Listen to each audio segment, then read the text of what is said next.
Ало, да. Трябва да има нов клип? Добре, ще има.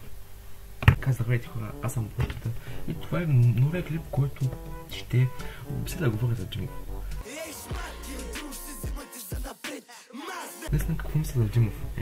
Братлето, нали рапър от Бургас, и аз съм от Бургас и май срам, че съм си в един и същ град с това индивид.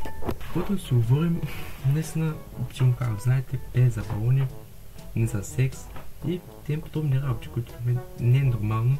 Както и да е, наистина Димов за мен не става като рапър, ако трябва да съм честен, защото съм песен на Димов. Наистина не е нормално да пееш за такива неща. Каквото да си говорим, смятам, че речника на Димов е най-силната му страна.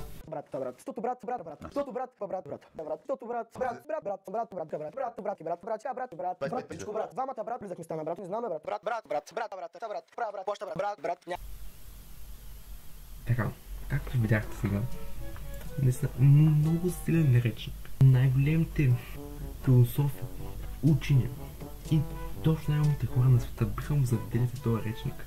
Човек, ти убиваш от простота, бе, манек. Ако някой момиче ти върне, той ще върне, защото си прост. Какво да си говорим? Айде, аз слуда това Димов, ама не, то и аз не съм перфектен. Наистина. Но единственото нещо, което ми хареса в теб, бяха две.